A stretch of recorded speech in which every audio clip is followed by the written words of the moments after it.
وبركاته. إن الحمد لله نحمده ونستعينه ونستغفره ونؤمن به ونتوكل عليه ونعوذ بالله من شرور أنفسنا ومن سيئات أعمالنا. من يهده الله فلا مضل له ومن يضلل فلا هادي له، وأشهد أن لا إله إلا الله وحده لا شريك له، وأشهد أن محمدًا عبده ورسوله. أما بعد، فأعوذ بالله السميع العليم من الشيطان الرجيم. يا أيها الذين آمنوا اتقوا الله حق تقاته ولا تموتن إلا وأنتم مسلمون. يا أيها الناس اتقوا ربكم الذي خلقكم من نفس واحدة وخلق منها زوجها وبث منهما رجالا كثيرا ونساء، واتقوا الله الذي تساءلون به والأرحام، إن الله كان عليكم رقيبا. يا أيها الذين آمنوا اتقوا الله وقولوا قولا سديدا يصلح لكم أعمالكم ويغفر لكم ذنوبكم، ومن يطع الله ورسوله فقد فاز فوزا عظيما. أما بعد، فإن أحسن الكلام كلام الله، وخير الهدي هدي محمد صلى الله عليه وسلم، وشر الأمور محدثاتها، وكل محدثة بدعة، وكل بدعة ضلالة، والضلالة في النار. أما بعد، فأعوذ بالله السميع العليم من الشيطان الرجيم. وإذا سألك عبادي عني فإني قريب أجيب دعوة الداع إذا دعاني فليستجيبوا لي وليؤمنوا بي لعلهم يرشدون.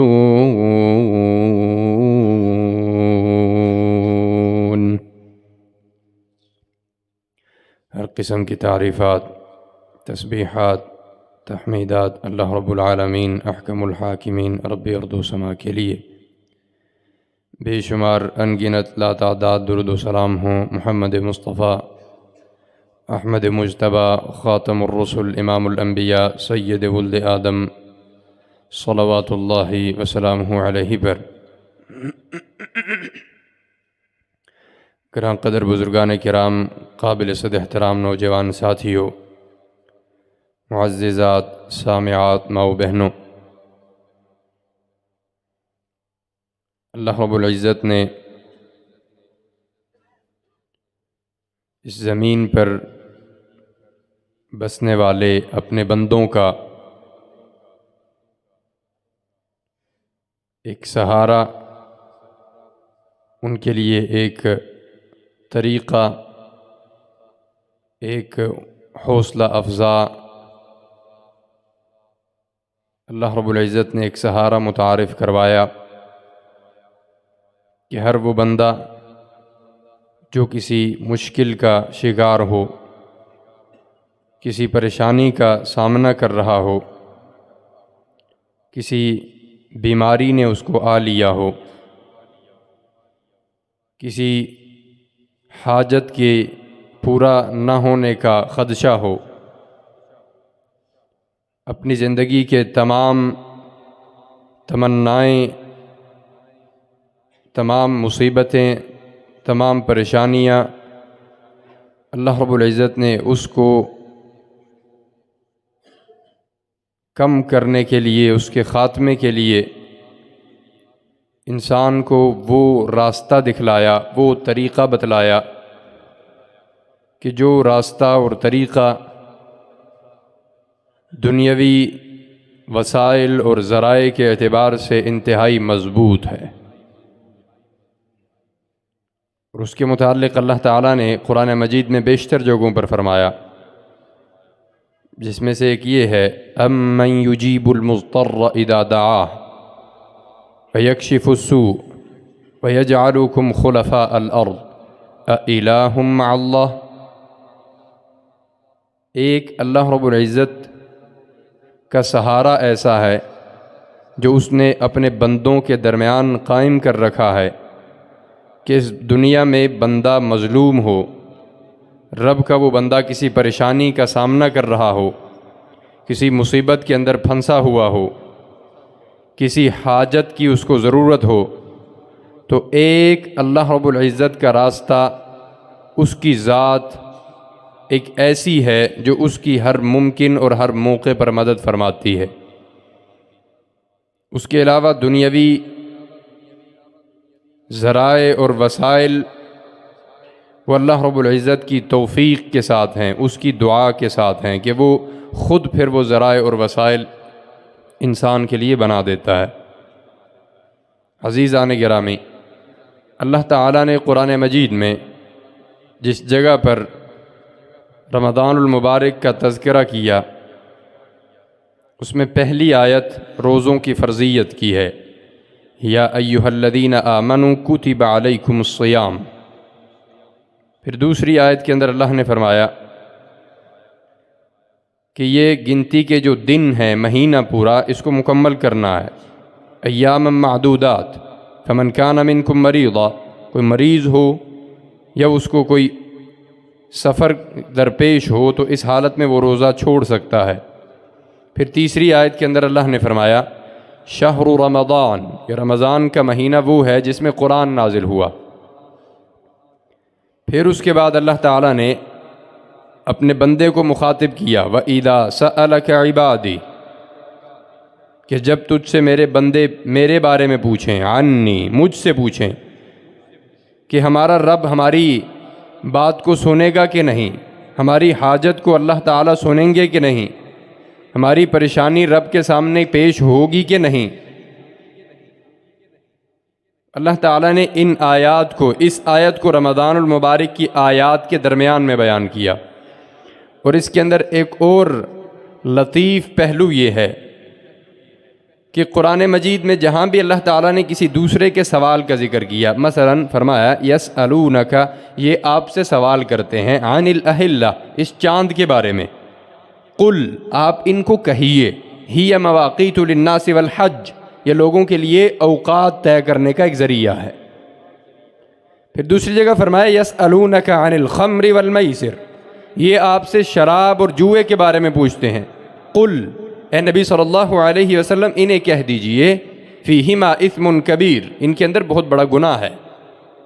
پھر ایک جگہ فرمایا وَيَسْأَلُونَكَ مَاذَا يُنْفِقُونَ، یہ آپ سے پوچھتے ہیں کہ یہ کیا خرچ کریں، قل، انہیں کہہ دیجئے، ما انفقتم، جو تم خرچ کرو، من خیر، کسی بھی خیر سے۔ لیکن یہاں پر فرمایا وَإِذَا سَأَلَكَ، جب تجھ سے میرے بندے میرے بارے میں پوچھیں،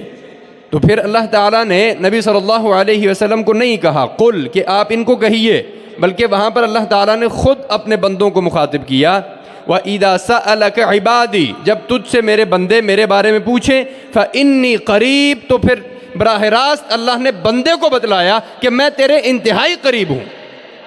اجیب دعوت الداع اذا دعان،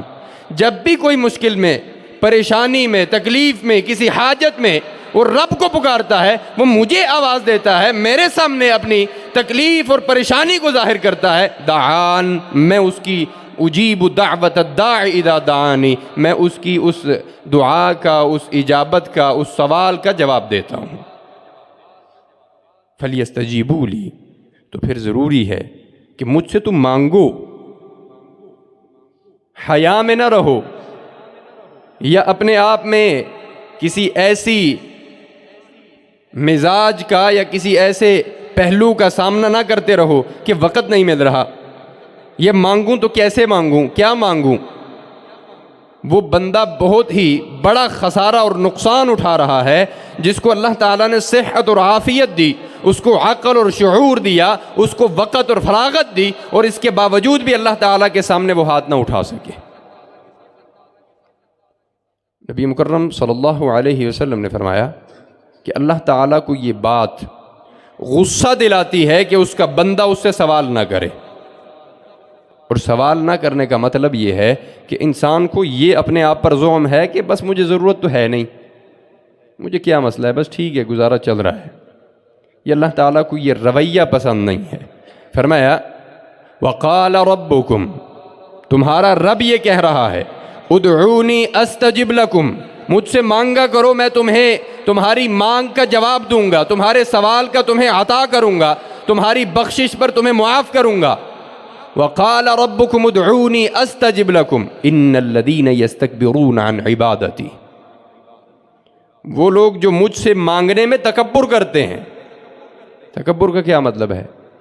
مانگتے ہی نہیں ہیں، یا ان کو یہ زعم ہے، ان کو یہ مزاج ان کا یہ ہے، رویہ ان کا یہ ہے کہ ہمیں تو کسی چیز کی ضرورت ہی نہیں ہے، حالانکہ رب کی رحمت، اس کی مغفرت، اس کی رحمت کی جو وسعت ہے، اس کی ہر بندے کو ہر وقت ضرورت ہے۔ وہ دنیاوی اعتبار سے کس قدر خوشحال کیوں نہ ہو، وہ کسی بھی آفت سے بچنے کے لیے، کسی بھی بڑی مصیبت سے، آنے والی مصیبت کو ٹالنے کے لیے اللہ رب العزت کی طرف اس کا رجوع بہت ضروری ہے، اور اللہ تعالیٰ اس کو بہت پسند کرتے ہیں۔ اللہ رب العزت کے نزدیک اس بندے کی بڑی قدر اور اہمیت ہے جو رب کے سامنے اپنے ہاتھ کو اٹھاتا ہے، اور خصوصاً اس مہینے میں جو خالصتاً رب نے اپنے بندے کے لیے رکھا ہوا ہے، اپنے بندے کو اپنی رحمت پہنچانے کے لیے بنایا ہوا ہے، اپنے بندے کے لیے رحمت کے دروازے اس میں کھول رکھے ہیں۔ فرمایا جب رمضان کا مہینہ شروع ہو جاتا ہے، تفتح ابواب الجنہ، جنت کے سارے دروازے کھول دیے جاتے ہیں، وتغلق ابواب الجحیم، اور جہنم کے سارے دروازے بند کر دیے جاتے ہیں۔ اللہ رب العزت کی رحمت ٹھاٹھے مار رہی ہوتی ہے، بندے کو اپنی جانب بلا رہی ہوتی ہے، لیکن افسوس ہے اس بندے پر جو اس قدر رحمت والے مہینے میں بھی اللہ کی رحمت کو حاصل نہ کر سکے۔ نبی مکرم صلی اللہ علیہ وسلم کی ساری زندگی، آپ سیرت اٹھائیے، آپ سیرت کو پڑھیے، کوئی ایک لمحہ ایسا نہیں ہے جس کے اندر آپ بغیر دعا کے کوئی عمل کرتے ہوں، کوئی ایک رات ایسی نہیں ہے جس میں آپ نے رب کے سامنے اپنے ہاتھ نہ پھیلائے ہوں۔ سوچئے اس بات پر کہ اس روئے زمین کا وہ بندہ، وہ شخصیت جس کو کسی چیز کی کوئی ضرورت نہیں ہے، کوئی طمع اور لالچ نہیں ہے، ساری دنیا کی دولت اس کی قدموں میں ہے، اس نے روم اور ایران اور فارس کو فتح کیا ہے، زمین کی زمین اس کے انڈر چلی آ رہی ہے، اور بڑے بڑے لشکر اس کے اشارے پر موجود ہیں، اللہ رب العزت کے بڑے بڑے فرشتوں کے لشکر اس کے اشارے پر اترنے کو تیار ہیں، لیکن اس شخص کی حالت یہ ہے کہ کوئی رات ایسی نہیں گزرتی کہ جب رب کے سامنے وہ ہاتھ اٹھا کر رب سے مانگتا نہیں ہے۔ اور محمد الرسول اللہ سے ان کی بیویاں یہ پوچھتی ہیں، یا رسول اللہ آپ کو ضرورت ہی نہیں ہے پھر بھی رب سے مانگتے رہتے ہیں، تو اللہ کے نبی صلی اللہ علیہ وسلم فرماتے ہیں، افلا اکون عبدا شکورا، کیا میں اللہ کا شکر گزار بندہ نہ بنوں؟ رب سے مانگنے کا مطلب یہ ہے کہ یا رب جو دیا ہے تو نے ہی دیا ہے، اور جو تو نے دیا ہے اس پر میں شکر گزار ہوں، اور تو ہی وہ ذات ہے جس کے سامنے میں ہاتھ پھیلا سکتا ہوں، تیرے علاوہ کوئی ایسی ذات نہیں ہے جو میری اس مشکل کو حل کر سکے، جو میری اس پریشانی کو حل کر سکے، جو میری اس حاجت کو پورا کر سکے، جو میری اس تکلیف کو دور کر سکے۔ یہ انسان کا دعا کے ذریعے سے اللہ رب العزت کے سامنے اپنا تواضع اور عجز ہے، عاجزی کو ظاہر کرتی ہے۔ نبی صلی اللہ علیہ وسلم نے فرمایا، من اعجز الناس، تمہیں معلوم ہے کہ لوگوں میں سب سے زیادہ عاجز کون ہے؟ عاجز سے مراد جس سے کوئی کام نہ ہوتا ہو، وہ انتہائی سست اور لاچار ہے۔ کہا یا رسول اللہ کون ہے؟ کہا وہ جس کو اللہ رب العزت طاقت دے اور پھر بھی وہ اللہ سے نہ مانگے، اللہ رب العزت اس کو صحت دے، اس کو زندگی دے، اس کو علم اور شعور دے، پھر بھی وہ رب کے سامنے ہاتھ نہ پھیلا سکے، اس شخص کے بارے میں فرمایا وہ سب سے بڑا عاجز ہے۔ اور اس رمضان میں نبی مکرم صلی اللہ علیہ وسلم نے فرمایا، ثلاثۃ لا ترد دعواتہم، تین لوگ ایسے ہوتے ہیں کہ جن کی دعا رد نہیں کی جاتی۔ امام عادل، پہلا عادل حکمران، وہ جب اللہ کے سامنے ہاتھ پھیلاتا ہے تو اللہ اس کی دعا کو رد نہیں فرماتے۔ ودعوت الصائم، اور دوسرا وہ بندہ ہے جس نے روزہ رکھا ہوا ہے، اللہ کے لیے اپنے آپ کو بھوک اور پیاس پہ مجبور کر رکھا ہے، اور پھر رب کے سامنے اس حالت میں وہ ہاتھ اٹھاتا ہے، رب سے کوئی دعا مانگتا ہے، اپنی حاجت اس کے سامنے پیش کرتا ہے، اللہ اس کی دعا کو رد نہیں فرماتے۔ اور اس کا سب سے خاص وقت بتلایا کہ اللہ رب العزت لوگوں کو ان کی دعاؤں کی قبولیت اللہ رب العزت اس وقت فرماتے ہیں جب وہ افطاری کے لیے بیٹھے ہوں اور اس انتظار کے دوران رب سے مانگنا شروع کریں۔ مسئلہ یہ ہے، ہم نے اس رمضان کے مہینے کو جو اللہ تعالیٰ نے بھوک اور پیاس کے ذریعے سے ہمیں یہ بتلایا کہ یہ رمضان، اس کے اندر دنیاوی آسائش اور دنیاوی ناز و نعم میں پڑھنے کے بجائے یہ خالص اللہ کا مہینہ ہے، اس کو ہم نے کھانے کا مہینہ سمجھا ہوا ہے۔ ہم افطاری میں انواع و اقسام کے کھانے جمع کرتے ہیں، اس کے لیے پھر سارا دن محنت بھی کرتے ہیں، پھر اس کو جمع کر کے اس کو کھاتے ہیں، پھر نماز کے لیے تراویح کے لیے اگر آتے ہیں تو بعد میں جا کر پھر کھاتے ہیں، پھر صبح سحری میں گھنٹہ 2 گھنٹے پہلے اٹھ کر پھر انواع و اقسام کے کھانے بناتے ہیں، پھر اس کو کھاتے ہیں۔ یعنی ہم نے وہ کھانے کا مہینہ سمجھا، جبکہ اللہ تعالیٰ نے یہ مغفرت کا مہینہ بنایا، یہ رحمت کا مہینہ بنایا، یہ اب مانگنے کا مہینہ بنایا کہ رب کے سامنے اس کے بندے ہاتھ اٹھائیں۔ فرمایا نبی مکرم صلی اللہ علیہ وسلم ایک مرتبہ منبر پر تشریف لائے تو آپ نے آمین کہا۔ بظاہر آپ نے نہ دعا مانگی، نہ کسی کی دعا مانگنے پر آپ نے آمین کہا۔ حضرت رسول اللہ صلی اللہ علیہ وسلم کے عمل پر صحابہ نے پوچھا، یا رسول اللہ، آپ نے منبر پر چڑھے، آپ نے 3 مرتبہ آمین کہا ہے۔ کہا جب میں منبر پر قدم رکھ رہا تھا تو جبریل امین تشریف لائے، انہوں نے 3 دعائیں کی، ان میں سے ایک دعا یہ تھی کہ اے نبی صلی اللہ علیہ وسلم، وہ بڑا ہی بدبخت ہے، اللہ اس کو دفع کر دے، اس بندے کو جس کی زندگی کے اندر رمضان کا مہینہ آیا اور پھر وہ اس رمضان کے اندر رب کی ایسی عبادت نہ کر سکا، اس کے سامنے دعا نہ کر سکا، ہاتھ نہ پھیلا سکا، اس سے اپنے گناہوں کی بخشش نہ کروا سکا، اس شخص کو اللہ دفع کر دے۔ میں نے اس پر آمین کہا۔ معلوم یہ ہوا کہ یہ مہینہ اللہ تعالیٰ نے مانگنے کے لیے عطا کیا ہے، اپنی رحمت، برکت، مغفرت اس کی طلب کے لیے اللہ رب العزت نے یہ مہینہ عطا کیا ہے۔ اگر بندے اس کے اندر بھی سستی دکھائیں، اللہ رب العزت سے مانگنے میں شرم کا شکار رہیں، تو پھر اللہ رب العزت، نبی صلی اللہ علیہ وسلم نے فرمایا وہ بندہ بڑا ہی بدبخت ہے، کہ اس بندے کو مانگنے کی وہ طلب ہی نہیں ہوئی، اس کو مانگنا ہی نہیں آیا۔ اور عزیزان گرامی، مانگنے کا پہلا اصول یہ ہے کہ آپ اس ایمان اور یقین کے ساتھ مانگیں کہ واقعتاً دینے والی ذات اللہ کی ہے۔ یہ نہیں ہے مسجد میں آئے لوگ دعا مانگ رہے ہیں، آپ نے بھی ہاتھ اٹھایا، 2-4 دعائیں پڑھیں، چلیں جی۔ اللہ رب العزت سے اکیلے میں مانگیے۔ نبی مکرم صلی اللہ علیہ وسلم نے فرمایا 7 لوگ جن کو قیامت کے دن اللہ تعالیٰ اپنے عرش کا سایہ نصیب کریں گے، ان میں سے ایک وہ ہے ذکر اللہ خالیا ففاضت عیناہ،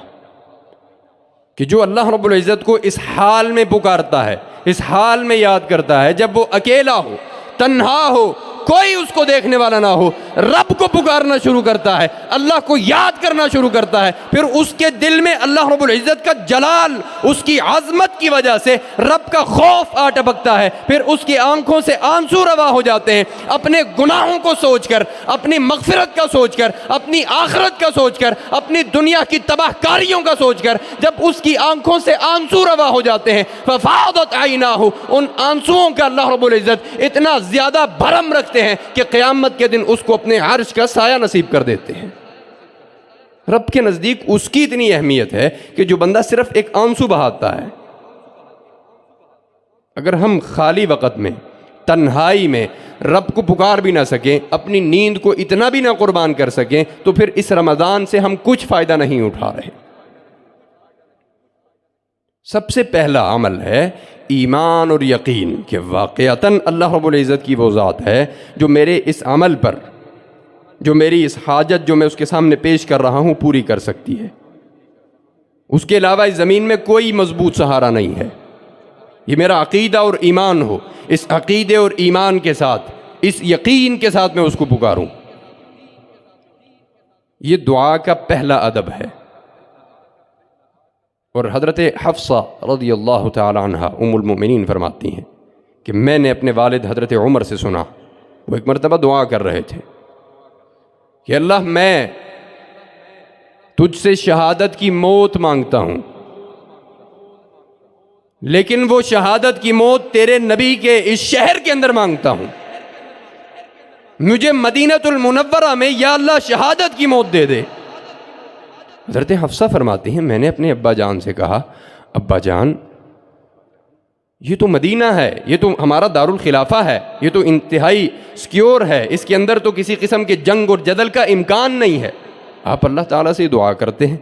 کہ اللہ تعالیٰ آپ کو شہادت دے اور وہ بھی مدینے میں دے۔ تو حضرت عمر رضی اللہ تعالیٰ عنہ نے اپنی بیٹی سے کہا اللہ رب العزت دینا چاہے تو اس کے لیے کچھ بھی مشکل نہیں ہے۔ اور پھر وہ اپنی زندگی میں لگاتار یہ دعا کرتے رہے، اس ایمان اور یقین کے ساتھ وہ دعا کرتے رہے، اس قدر خلوص کے ساتھ دعا کرتے رہے، اس قدر للہیت کے ساتھ کرتے رہے کہ حضرت عمر کو منبر رسول کے اندر مصلی رسول کے اوپر کھڑے ہوئے نماز کی حالت میں ایک بندے نے آ کر چھریاں ماری، آپ کے پیٹ پر خنجر مارے، آپ کے پیٹ سے خون رواں تھا، آپ کا جسم موت اور نزع کی کیفیت میں تھا۔ حضرت عمر نے بھیجا اپنے بیٹے کو، جاؤ اور دیکھ کے آؤ مجھے مارنے والا کون تھا۔ بتلایا کہ آپ کو مارنے والا ایک مجوسی غلام ہے۔ فرمایا کہ اللہ تعالیٰ نے مجھے اپنے نبی کے شہر میں شہادت کی موت دے دی۔ یہ ایمان اور یقین کے ساتھ، اس طلب اور تڑپ کے ساتھ رب سے انہوں نے مانگا کہ اللہ رب العزت نے ان کو اپنے نبی کے شہر میں، اپنے نبی کی مسجد میں، نبی کے منبر میں اور نبی کے مصلی کے اوپر اور نماز کی امامت کے دوران شہادت دے دی۔ یہ اللہ رب العزت کی شان ہے، یہ اس کی عظمت اور جلال ہے کہ وہ اپنے بندے کی دعا کو کس حد تک پورا کرتا ہے، اس کو قبول فرماتا ہے۔ دوسری چیز اس رمضان میں قرآن کی تلاوت ہے، اور الحمدللہ مسلمان اس کے اندر بڑے مشغول رہتے ہیں، قرآن سنتے ہیں، سناتے ہیں، پڑھتے ہیں، پڑھاتے ہیں۔ قرآن کی تلاوت کے بعد جو خالص رب کے لیے کی گئی ہو، اس کے بعد جو اللہ تعالیٰ سے مانگا جائے اللہ رب العزت اس کو عطا کرتے ہیں۔ حضرت عبداللہ بن مسعود رضی اللہ تعالیٰ عنہ فرماتے ہیں کہ میں ایک مرتبہ کھڑے ہو کر تلاوت کر رہا تھا، نبی صلی اللہ علیہ وسلم اور حضرت ابو بکر اور عمر وہاں سے گزر رہے تھے۔ اس دوران انہوں نے سنا کہ میں تلاوت کر رہا ہوں۔ حضرت عبداللہ بن مسعود رضی اللہ تعالیٰ عنہ بڑے عظیم قاری تھے، بڑی خوبصورت آواز تھی، قرآن کو اتنے خشوع کے ساتھ پڑھتے کہ تانتا بن جاتا، یعنی اس کے لیے اس سے بڑھ کر الفاظ کیا ہو سکتے ہیں جو نبی صلی اللہ علیہ وسلم نے ان کے لیے کہے۔ آپ نے جب ان کی تلاوت سنی، حضرت ابوبکر اور عمر ان کے ساتھ تھے، فرمایا جس بندے نے قرآن کو اس طرح پڑھنا ہو جس طرح یہ نازل ہوا ہے تو وہ اس طرح پڑھے جس طرح عبداللہ بن مسعود پڑھ رہا ہے۔ اس قدر شاندار طریقے سے وہ تلاوت کرتے تھے۔ حضرت عمر فرماتے ہیں حضرت عبداللہ نے وہ اپنی تلاوت کو پورا کیا، جب انہوں نے اس قدر اچھے طریقے سے، اس قدر خشوع اور خضوع کے ساتھ تلاوت مکمل کی تو نبی صلی اللہ علیہ وسلم نے فرمایا یا عبداللہ سل تعطا، اے عبداللہ اب تو جو بھی اللہ سے مانگے گا اللہ تجھے دے دے گا۔ عبداللہ جو بھی اللہ سے تو مانگے گا اللہ تجھے دے دے گا، اے عبداللہ جو بھی تو اللہ سے مانگے گا اللہ تجھے دے دے گا۔ اور نبی صلی اللہ علیہ وسلم وہاں سے چلے گئے۔ یہ بات حضرت عبداللہ نے سنی نہیں تھی، بہرحال انہوں نے اس کے بعد اللہ سے دعا مانگی۔ حضرت عمر فرماتے ہیں مجھے اگلے دن یہ شوق تھا کہ میں عبداللہ کے پاس جاؤں گا اور اس کو بتلاؤں گا کہ اللہ کے نبی نے کل تیرے بارے میں یہ الفاظ کہے ہیں، کیا شاندار تو نے قرآن کی تلاوت کی ہے اور کیا شاندار تو نے نصیب پایا ہے کہ اللہ کے نبی تجھے یہ کہہ رہے ہیں کہ اس قدر خوبصورت تیری تلاوت ہے، اگر اس کے بعد تو جب رب سے جو بھی مانگے اللہ تجھے دے گا۔ کہتے ہیں میں بھاگا گیا عبداللہ کو یہ بتلانے، تو میں کیا دیکھتا ہوں مجھ سے پہلے ابو بکر پہنچے ہوئے ہیں اور انہوں نے میری وہ بات ان کو بتلا دی ہے۔ یعنی صحابہ کرام کے اندر بھی یہ بڑی تڑپ تھی۔ سو عزیزان گرامی، اس رمضان کا فائدہ اٹھائیے، اللہ رب العزت سے مانگیے، دعا کیجیے، تلاوت کو اپنا شعار بنائیے، اس کے بعد اللہ رب العزت کے سامنے ہاتھ پھیلائیے۔ پھیلایا ہوا ہاتھ بندے کا اللہ کے سامنے پھیلایا ہوا ہاتھ بہت بڑی اہمیت رکھتا ہے۔ حضرت سلمان فارسی رضی اللہ تعالیٰ عنہ فرماتے ہیں کہ نبی مکرم صلی اللہ علیہ وسلم نے فرمایا ان ربکم حیی کریم، تمہارا رب بہت زیادہ حیا کرنے والا ہے، بہت زیادہ کرم والا ہے۔ یستحیی من عبدہ اذا یرفع یدیہ، وہ اپنے بندے سے حیا کرتا ہے جب بندہ رب کے سامنے ہاتھ اٹھائے، اور اس بات سے رب کو حیا آتی ہے کہ ان اٹھائے ہوئے خالی ہاتھوں کو اللہ اسی طرح خالی لوٹا دے۔ اللہ بندے کو کچھ نہ کچھ ضرور دیتے ہیں۔ نبی مکرم صلی اللہ علیہ وسلم نے ایک ادب اس کا یہ بتلایا کہ طریقہ یہ نہیں ہے بس میں ایک رات کو کھڑا ہوا مانگتا رہا، صبح میں نے کہا اللہ نے مجھے دیا ہی نہیں۔ اللہ رب العزت خوب واقف ہے کہ اس کے بندے کے لیے کیا بہتر ہے۔ سو دعا وہ کیجئے جس کے اندر کسی بھی قسم کا گناہ کا عنصر موجود نہ ہو۔ یہ نہ ہو کہ یا اللہ مجھے میرا حرام کا کاروبار ہے اس کے اندر برکت فرما، یہ عمل درست نہیں ہے۔ اپنے اعمال کو پہلے درست کیجئے۔ نبی مکرم صلی اللہ علیہ وسلم سے ایک بندے نے کہا یا رسول اللہ میرے لیے دعا کیجئے کہ مجھے اللہ تعالیٰ آپ سے پہلے موت دے دے۔ تو موت کی دعا کرنا درست نہیں ہے۔ نبی صلی اللہ علیہ وسلم نے فرمایا میں اس قسم کی کوئی دعا نہیں کرتا۔ اور اس کے اندر دوسری چیز یہ ہے کہ کوئی ایسا بندہ جو نیک ہو اس کو دعا کے لیے کہا جا سکتا ہے۔ نبی مکرم صلی اللہ علیہ وسلم کے پاس ایک مرتبہ حضرت عمر تشریف لائے، کہا یا رسول اللہ میں عمرے پر جانا چاہتا ہوں۔ فرمایا ضرور جاؤ اور اپنے اس بھائی کو بھی دعاؤں میں یاد رکھنا۔ اس لیے اپنے لیے خود دعا کیجیے، پھر اپنی دعاؤں میں اپنے دوست احباب عزیز و قارب کو یاد رکھیے، اور اپنے بزرگوں کو خصوصاً والدین جن کی دعا اولاد کے حق میں رد نہیں کی جاتی ان سے اس مہینے میں اپنے لیے دعا کروائیے۔ اپنی دعا میں اخلاص اور للہیت پیدا کیجیے، اس ادب کے ساتھ مانگیے کہ پہلے اللہ کی تعریف، اس کی ثنا، محمد الرسول اللہ صلی اللہ علیہ وسلم پر درود، اس کے بعد اللہ رب العزت کے سامنے اپنے گناہوں کا اعتراف، پھر اس کے سامنے اس کی رحمت اور مغفرت کی محتاجی، پھر اس کے بعد اپنا مسئلہ، اور پھر اسی کے ساتھ اسی طرح دعا کا خاتمہ۔ یہ دعا کا ادب ہے اور یہ طریقہ ہے جو اللہ کے نبی صلی اللہ علیہ وسلم نے امت کو سکھلایا اور صحابہ کرام نے اس پر عمل کیا۔ اور بالخصوص رمضان میں ایک دعا، کیونکہ رمضان مغفرت کا مہینہ ہے۔ حضرت عائشہ رضی اللہ تعالی عنہا نے نبی مکرم صلی اللہ علیہ وسلم سے پوچھا یا رسول اللہ ارائیت، آپ کا کیا خیال ہے اگر میں لیلۃ القدر پالوں؟ قدر کی رات اس رمضان میں ایک ایسی رات ہے جس کی رات کی عبادت 1000 مہینوں کی عبادت کے برابر ہے۔ فرمایا یا رسول اللہ اگر مجھے وہ مل جائے تو میں اس میں کیا دعا کروں؟ تو نبی صلی اللہ علیہ وسلم نے ان کو یہ دعا سکھلائی، تقولین، تم پڑھنا اللہم انک عفو تحب العفو فاعف عنی، اے اللہ تو بخشنے والا ہے، تو سراپا رحمت ہے، سراپا مغفرت ہے اور معافی کو پسند کرتا ہے، یا اللہ مجھے معاف کر دے۔ یہ وہ دعا ہے جو نبی مکرم صلی اللہ علیہ وسلم نے خصوصاً رمضان کے حوالے سے سکھلائی ہے۔ عزیزان گرامی، اپنے اس مہینے کو اپنے لیے کارآمد بنائیے، اپنے عزیز و قارب کے لیے کارآمد بنائیے، اپنی دنیا اور آخرت سنوارنے کا ایک بہت بڑا ذریعہ سمجھیے اور ایک بہت بڑا موقع سمجھیے۔ اللہ تعالیٰ مجھے اور آپ کو بات سننے، سمجھنے اور اس پر عمل کی توفیق عطا فرمائے۔ وآخر دعوانا ان الحمد للہ رب العالمین۔ نستعینہ ونستغفرہ ونؤمن بہ ونتوکل علیہ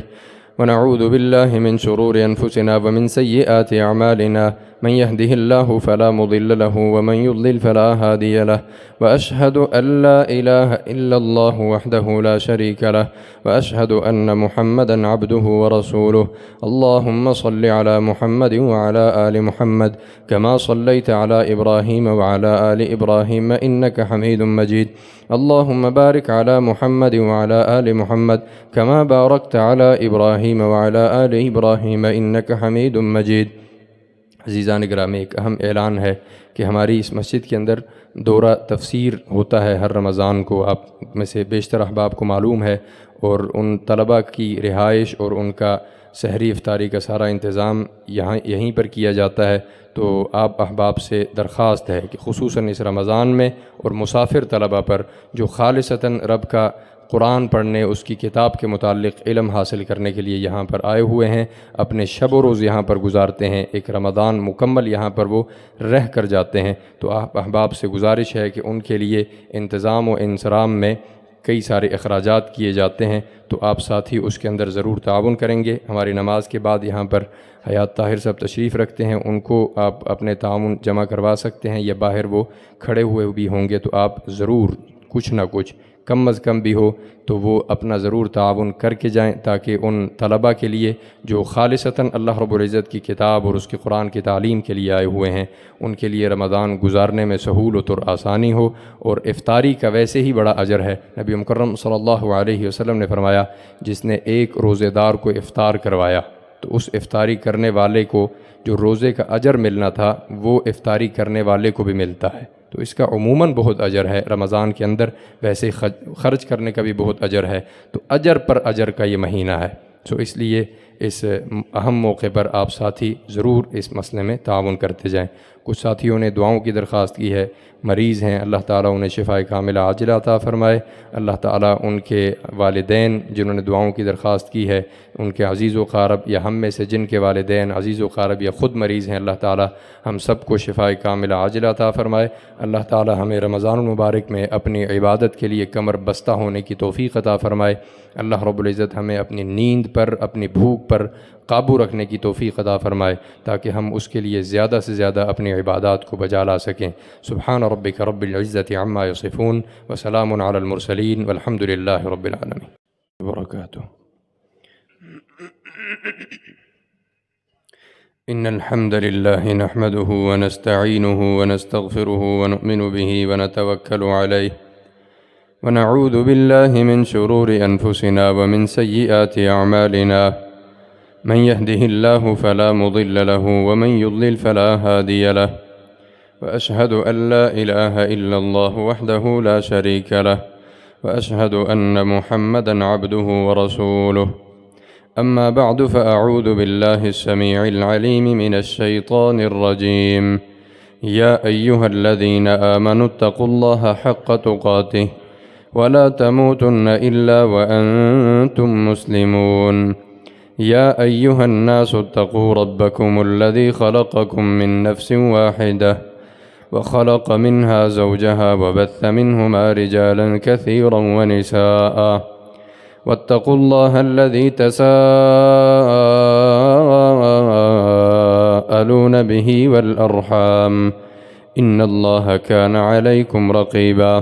يا أيها الذين آمنوا اتقوا الله وقولوا قولا سديدا يصلح لكم أعمالكم ويغفر لكم ذنوبكم، ومن يطع الله ورسوله فقد فاز فوزا عظيما. أما بعد فإن أحسن الكلام كلام الله، وخير الهدي هدي محمد صلى الله عليه وسلم، وشر الأمور محدثاتها، وكل محدثة بدعة، وكل بدعة ضلالة، والضلالة في النار. أما بعد فأعوذ بالله السميع العليم من الشيطان الرجيم. وإذا سألك عبادي عني فإني قريب أجيب دعوة الداع إذا دعاني